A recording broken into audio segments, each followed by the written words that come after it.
YouTube channel में आपका स्वागत है। देखिए आज का जो टॉपिक है मेरा वो क्लास 12 मैट्रिक्स है, ABU है। यह एग्जाम की दृष्टि से वेरी वेरी इंपॉर्टेंट है और बहुत इजीली ही टॉपिक है। देखिए अगर मैट्रिक्स की बात करें, ABU की बात करें, इसमें हम दोनों लैंग्वेज पढ़ेंगे, हिंदी और इंग्लिश दोनों में। तो इसमें मैट्रिक्स है, मैट्रिक्स होता क्या है, मैट्रिक्स का डेफिनेशन क्या होता है। तो मैट्रिक्स का डेफिनेशन क्या होता है, मैट्रिक्स अ सेट। देखिए मैट्रिक्स क्या होता है, एक सेट है। क्या है, सेट है। किसका, कैसा सेट है, नंबर। कैसा सेट है, एक नंबर का सेट है जिसको हम लोग अरेंज करते हैं। हम लोग कहां करते हैं, उसको अरेंज करते हैं। और सेट ऑफ नंबर अरेंज। अब अरेंज हम लोग कैसे करते हैं, रो और कॉलम में। अब आपको ये नहीं समझ में आ रहा कि रो और कॉलम होता क्या। देखिए अगर रो की बात करें, रो को हिंदी में बोलते हैं पंक्ति और कॉलम को बोलते हैं स्तंभ। तो एक सेट है, एक नंबर का सेट है, उसको हम लोग अरेंज करते हैं रो और कॉलम में। ठीक है, so as to form rectangular array. ठीक है, अब तो मैट्रिक्स को डिनोट हम लोग कैसे करते हैं, सिंपल सा जो बड़ा वाला ब्रैकेट होता है वही आपका मैट्रिक्स होता है। अगर एग्जांपल की तरफ समझे तो देखिए आपका ये जो है, मतलब अगर ऐसे जो है हॉरिजॉन्टल, अगर ऐसे जो आपका हॉरिजॉन्टल है वो आपका रो होता है। आपका क्या होता है, पंक्ति होता है। देखिए रो 1 हो गया, ये क्या हो जाएगा, रो 2 हो गया, ये क्या हो जाएगा, रो 3 हो गया। मतलब जो हॉरिजॉन्टल है ना वो आपका क्या हो जाएगा, रो होता है। इसके बाद ये आपका जो है सीधे सीधे वो आपका क्या होता है, कॉलम C1, ये क्या होगा, कॉलम C2, ऐसे डॉट क्या जाएगा, कॉलम CN। देखो यहाँ पे भी डॉट डॉट जा रहा है ना, इसका मतलब कॉलम यहाँ रो या। अब इसको आप अरेंज कर सकते हो। जैसे एक एग्जांपल और हम आपको बताते हैं, एग्जांपल की मदद से हम आपको और समझाते हैं कि एग्जांपल की मदद से फिर हम आपको समझाते हैं। जैसे अगर ये आपका कोई मैट्रिक्स है, अब इसमें कुछ भी अगर लिखा हो, जैसे 2 हो गया, 5 हो गया, 6 हो गया, 7 हो गया, 8 हो गया, 9 हो गया, 3 हो गया, 5 हो गया, 7 हो गया। अब इस मैट्रिक्स में, अगर इस मैट्रिक्स में जो ये नंबर आपका दिख रहा है, इस नंबर को बोलते हैं एलिमेंट। इसको क्या बोलते हैं, एलिमेंट। मतलब जो मैट्रिक्स के अंदर कुछ भी अगर नंबर होता है उसको हम लोग बोलते हैं एलिमेंट। क्या बोलते हैं उसको, एलिमेंट। अब देखिए जो आपका एलिमेंट है, एलिमेंट 2, 5, 6, अब ये रो R1 है, ये R2 है, ये R3 है। मतलब रो 1 है, रो 2 है, रो 3 है। ये कॉलम 1 है, कॉलम दूसरा है, कॉलम क्या है, तीसरा है। अगर इसमें बात करें आपसे कि पहले रो का पहला कॉलम, देखो ये जो पहला आपका होता है, अगर यहाँ पे देखिए ना, ये जो होता है इसको मैट्रिक्स में लिखते हैं इस प्रकार से, A बराबर IJ के रूप में लिखते हैं। और यहाँ पे M क्रॉस N होता है। अब आपके समझ सर M क्रॉस N क्या होता है, ये जो आपका M क्रॉस N होता है ना, ये आपको ऑर्डर बताता है। मतलब इसको बोलते हैं कोटि बताता है, ऑर्डर बताता है, कोटि बताता है कि मैट्रिक्स का ऑर्डर क्या है, मैट्रिक्स की कोटि आपकी क्या है। जैसे अगर यहाँ पर देखो मैट्रिक्स रो कितना है, M को हम लोग रो सपोज करते हैं और M का सपोज करते हैं कॉलम। अब इसके अगर इस मैट्रिक्स की बात करें हम लोग, तो इसमें रो और कॉलम कितना होगा, इसमें रो आपका 3 है तो 3, कॉलम कितना होगा, 3। मतलब जो M क्रॉस N के रूप में लिख रहे थे हम लोग, तब इसकी कोटि जो होगी 3 क्रॉस 3 की होगी, जो इसकी ऑर्डर होगा वह 3 क्रॉस 3 का होगा। समझ में आ गया। अब इस मैट्रिक्स को हम लोग लिखते कैसे हैं, अभी जस्ट बताएं। A बराबर क्या लिखते हैं, AIJ M क्रॉस N।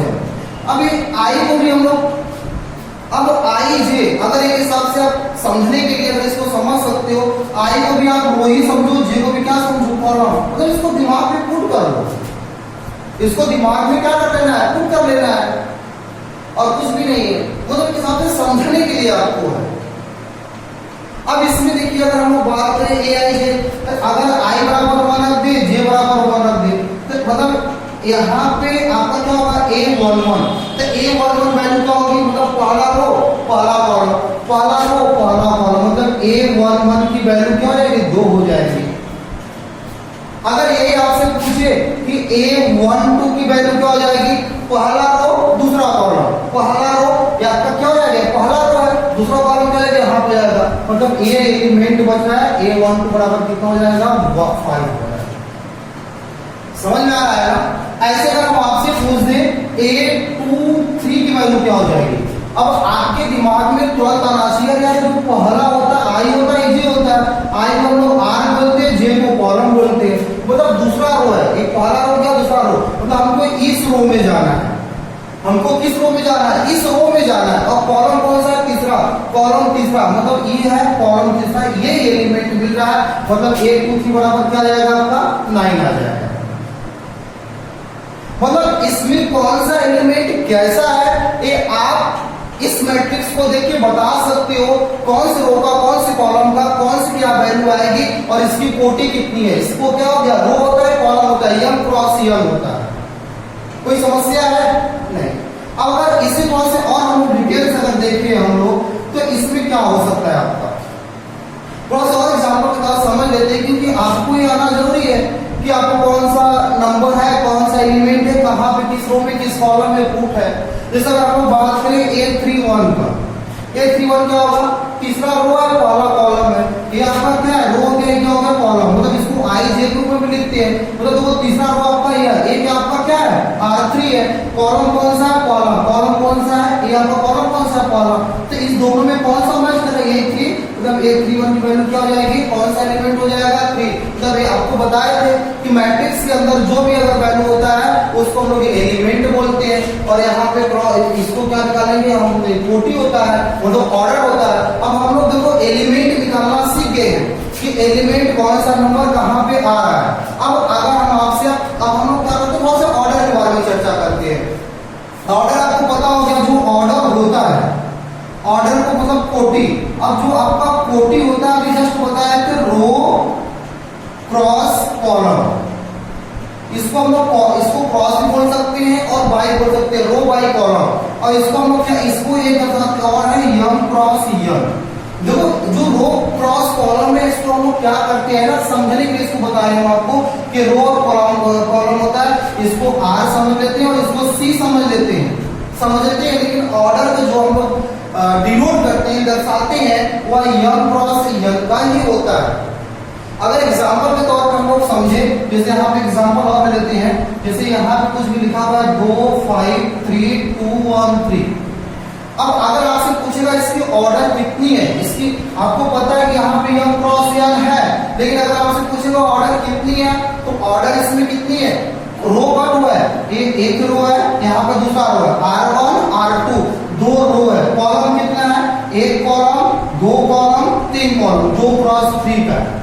अगर आपसे पूछेगा इसमें एलिमेंट कितना होगा, एलिमेंट तो आप गिन के बता भी सकते हो 1 2 3 4 5 6 एलिमेंट है।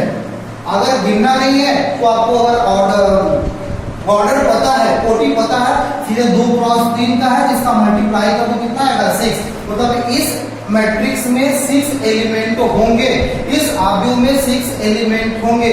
देखिए अगर आप बेसिक से समझोगे ना तो ऑटोमेटिक आपको समझ में सब कुछ आएगा। ये मैट्रिक्स का एक हिसाब से बहुत बेसिक है कि मैट्रिक्स का डेफिनेशन क्या होता है, डेफिनेशन हम आपको सिखा देंगे कि इसको क्या होता है, a set of number arrange in row and columns to form rectangular array. अब इसके बाद अगर इसको एग्जांपल देके समझे तो इसको हम लोग ऐसे मैट्रिक्स को दर्शाते हैं, A1 A1 2 यहाँ तक हो गया।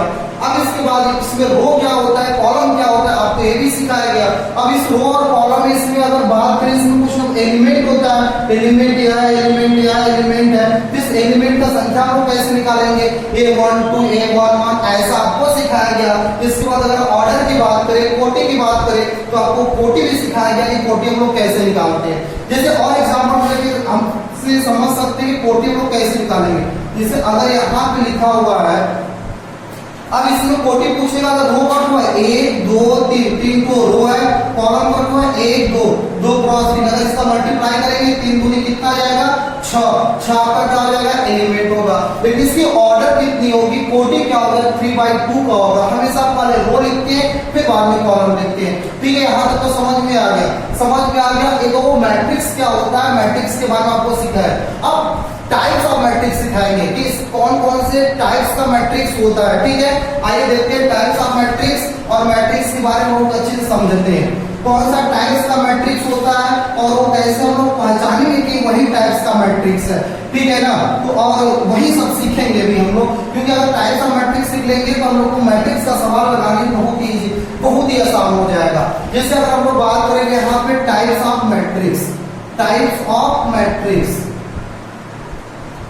मतलब आव्यूह के प्रकार। देखिए हिंदी और इंग्लिश बाइलिंगुअल का हम लोग यूज इसलिए कर रहे हैं कि भाई जो हिंदी के बच्चों हैं हिंदी में समझ ले और जो इंग्लिश के बच्चों हैं इंग्लिश में भी समझ ले। लेकिन हम इतना कहेंगे कि आप हिंदी वाले बच्चों इंग्लिश में भी समझिए और इंग्लिश वाले बच्चे हिंदी में समझिए, दोनों लैंग्वेज आना चाहिए आप लोगों को, इसलिए आपको दोनों लैंग्वेज में समझाना है। टाइप्स ऑफ मैट्रिक्स, आव्यूह के प्रकार। देखिए पहला जो होता है मैट्रिक्स और टाइप्स ऑफ मैट्रिक्स का पहला की बात करें तो इसमें होता है कॉलम मैट्रिक्स। कौन सा मैट्रिक्स होता है, कॉलम मैट्रिक्स। अब आपको जस्ट बताएं कॉलम को हिंदी बोलते हैं स्तंभ, कॉलम क्या बोलते हैं स्तंभ, और मैट्रिक्स को आव्यूह, मतलब स्तंभ आव्यूह। अब ये स्तंभ आव्यूह होता क्या है, कॉलम मैट्रिक्स होता क्या है। देखिए अगर हम लोग बात करें इसका डेफिनेशन से तो कहता है कि जो मैट्रिक्स आपका है, मैट्रिक्स है मैट्रिक्स है ओनली वन कॉलम। मतलब इसमें ये बता रहा है ना, बहुत इजी लैंग्वेज में हम सिखा रहे हैं, ऐसा नहीं कि इंग्लिश पूरा हम छाप रहे हैं, बहुत इजी है, बहुत इंग्लिश का जो लैंग्वेज है बहुत इजी तरीके से बहुत कॉमन वर्ड यूज कर रहे हैं हम लोग, जिसमें से आप बहुत अच्छे समझ भी सकते हो। ठीक है, अब इसमें लिखा मैट्रिक्स है ओनली वन कॉलम। ठीक है, अब यहाँ तक मैट्रिक्स है ओनली वन कॉलम। अब देखिए यहाँ पे कॉलम पूछा है मैट्रिक्स पास यदि वन कॉलम होगा, जैसे एग्जांपल की बात समझे हम लोग, जैसे एक आपका मैट्रिक्स है, अब मैट्रिक्स में कितना कॉलम होना चाहिए, वन कॉलम होना चाहिए। जैसे यहाँ पे 2 है, यहाँ पे 5, यहाँ पे 6, इसमें रो आपका चाहे जितना भी हो, रो से मतलब ही नहीं रखना है आपको, आपको किससे मतलब रखना है, इस कॉलम मैट्रिक्स से रखना है। मतलब कि अगर कॉलम में कॉलम की संख्या यदि 1 हो जाती है, देखो कॉलम की संख्या क्या है, ओनली 1 ही है। क्या इसके बाद कॉलम है आपके पास, नहीं है। अगर इसके बाद कॉलम नहीं है तो इसका मतलब ये मैट्रिक्स कौन सा मैट्रिक्स हो जाएगा, कॉलम मैट्रिक्स हो जाएगा। मतलब यहाँ पे लिखा है मैट्रिक्स है only one column.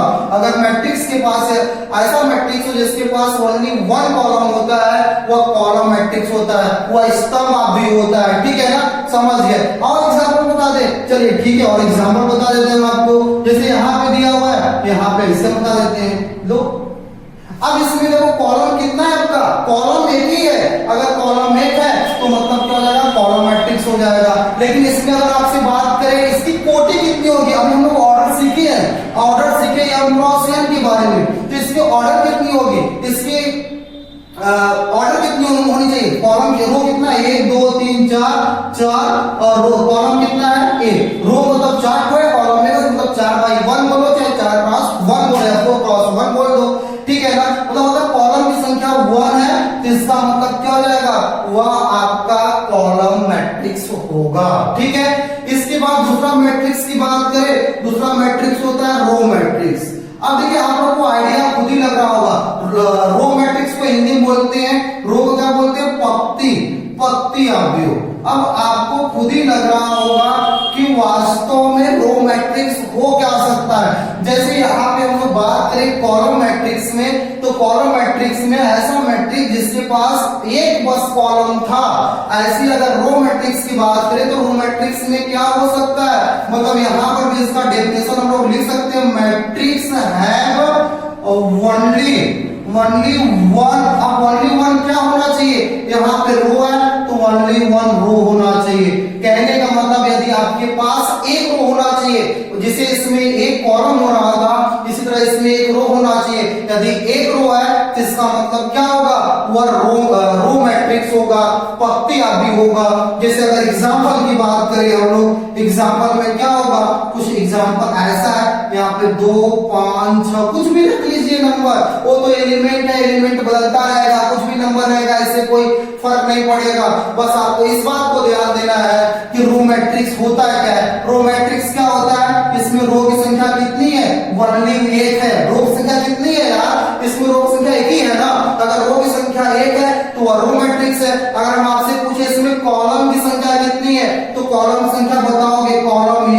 C1, column C2, column C3, मतलब इसमें कॉलम 4 3 ठो है। कॉलम से मतलब ही रखना है, कॉलम 3 हो चाहे 4 हो चाहे 4 हो, इससे मतलब ही रखना है। बस आपको इससे मतलब रखना है कि रो की संख्या बस एक होनी चाहिए। यदि रो की संख्या एक है तो वह रो मैट्रिक्स होगा। अगर बात करें इसकी ऑर्डर की बात करें, m क्रॉस n की बात करें तो m की वैल्यू कितनी है? m की वैल्यू 1 है और उसके बाद n की वैल्यू कितनी है? 1 2 3, क्योंकि आपको बताया था m जो होता है वह रो को प्रेजेंट करता है और n जो होता है वह कॉलम को प्रेजेंट करता है। 1/3 का एक मैट्रिक्स है, 1/3 का एक मैट्रिक्स है। इसकी ऑर्डर कितनी है? 1/3 है, 1 क्रॉस 3 है, लेकिन इसको हम लोग रो मैट्रिक्स बोलेंगे क्योंकि रो की संख्या कितनी है? रो की संख्या 1 है। और एग्जांपल समझ लेते हैं। देखिए एग्जांपल से आप समझोगे तो ऑटोमेटिक आपको समझ में आ जाएगा कि होता क्या है। जैसे अगर बात करें यहाँ पे 2 5 6 7, अब इसमें देखिए रो की संख्या कितनी है आपकी? अरे रो की संख्या सिर्फ एक ही है। अगर रो की संख्या सिर्फ एक ही है तो इसका मतलब क्या हो जाएगा? रो मैट्रिक्स होगा। इसके बाद अगर इसकी ऑर्डर की बात करें m क्रॉस n, तो जस्ट हम आपको अभी बताए m जो होता है वह रो को रिप्रेजेंट करता है, रो को रिप्रेजेंट करता है 1 है, और n जो होता है वह कॉलम को रिप्रेजेंट करता है। कॉलम कितना है? 1 2 3 4 है, मतलब 1/4 का मैट्रिक्स है।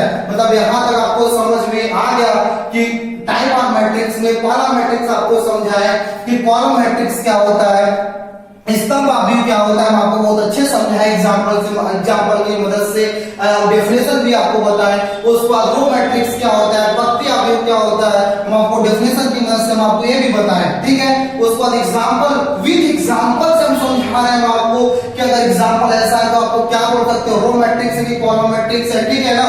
अब देखिए कॉलम मैट्रिक्स समझ गए, रो मैट्रिक्स समझ गए। अब तीसरा जो मैट्रिक्स समझेंगे वो स्क्वायर मैट्रिक्स है। आइए स्क्वायर मैट्रिक्स के बारे में भी। आपका जो तीसरा मैट्रिक्स है वह स्क्वायर मैट्रिक्स है। कौन सा मैट्रिक्स है? Square matrix. इसको हिंदी में बोलते हैं वर्ग आव्यूह। देखिए हम आपको दोनों लैंग्वेज सिखा रहे हैं कि आपको दोनों समझ में आना चाहिए। देखिए स्क्वायर मैट्रिक्स में क्या होता है, इसका सिंपल सा डेफिनेशन है यार, ज्यादा कुछ और नहीं, इसको समझिए यार। स्क्वायर मैट्रिक्स, और वैसे आपको पता ही है, अगर एक एग्जांपल के तरीके से हम लोग थोड़ा से, और अगर हम लोग बात करें वर्ग का मतलब भी क्या होता है, अगर हम आपको कुछ मैट्रिक्स के हट के बताया वर्ग का मतलब भी क्या होता है, आप ही बता दीजिए। आपको पता है वर्ग को स्क्वायर बोलते हैं, आपको तो पता ही है। अब इस वर्ग का मतलब क्या होता है, जैसे आपको पता है जैसे एक स्क्वायर अगर बना दें इसमें क्या होता है, सभी साइड आपस में क्या होता है? बराबर होता है, मतलब सब बराबर होता है। तो मैट्रिक्स में आपको क्या दिखता है यार? रो और कॉलम दिखता है ना, रो एंड कॉलम दिखता है। देखिए यहाँ पे आपको दिख रहा था वर्ग जो है स्क्वायर है, इसमें साइड दिख रहा था, इसमें क्या दिख रहा था? आपका साइड होता है। अब साइड क्या होता है? सभी साइड आपस में क्या होता है? All side are equal. अब देखिए इसमें क्या दिख रहा था कि स्क्वायर में इसमें साइड दिख रहा था, तो सभी साइड आपस में क्या था? इक्वल था, इसलिए वर्ग है। लेकिन इसमें मैट्रिक्स है तो मैट्रिक्स में आप क्या दिखता है? रो और कॉलम दिखता है, मतलब row and column are equal. Equal का मतलब क्या है कि जो रो यम होता है, कॉलम जो यम होता है वह यम बराबर यम होना चाहिए। तो जितने रो की संख्या होना चाहिए उतने कॉलम की संख्या भी होना चाहिए। यदि रो और कॉलम की संख्या अगर आपस में बराबर हो जाती है तो वह स्क्वायर मैट्रिक्स होगा। अब कहोगे सर इसका एग्जांपल बता दीजिए, हम आपको एग्जांपल भी समझा देते हैं। मतलब आप इस बात को ध्यान दीजिए कि स्क्वायर मैट्रिक्स में क्या होता है कि रो और कॉलम की संख्या आपस में क्या होती है?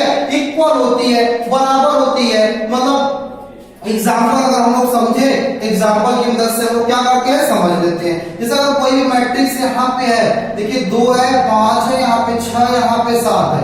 अब यहाँ पे m क्रॉस n आप देखो, m बराबर कितना है? रो का 2 है, 2 है, कॉलम कितना है? 1 और 2, मतलब क्या है? रो और कॉलम संख्या आपस में बराबर नहीं है तो यह स्क्वायर मैट्रिक्स बराबर है ना, तो यह स्क्वायर मैट्रिक्स होगा। अगला एग्जांपल देख लेते हैं हम लोग। जैसे यहाँ पे कुछ दिया है, यहाँ पे कुछ अगर नंबर दिया हुआ है, अब इसमें आप देखिए इसमें क्या रो और कॉलम संख्या आपस में बराबर दिख रही है। रो की संख्या कितनी है? 1 और 2 है। पहले यहाँ पे m क्रॉस n में 2 और कॉलम संख्या कितनी है? 1 2 3। क्या ये स्क्वायर मैट्रिक्स होगा? स्क्वायर मैट्रिक्स होगा क्योंकि रो और कॉलम संख्या आपस में क्या है, बराबर नहीं होगा भी क्या स्क्वायर मैट्रिक्स नहीं होगा। जिसमें रो और कॉलम संख्या आपस में बराबर होती है वह क्या होता है, स्क्वायर मैट्रिक्स होता है। अभी देखिए इसमें भी और टाइप्स है। अब हम लोग मिलते हैं अगले वीडियो में कि टाइप्स में और उसको अच्छे से क्लियर करेंगे, ठीक है ना। Thank you so much.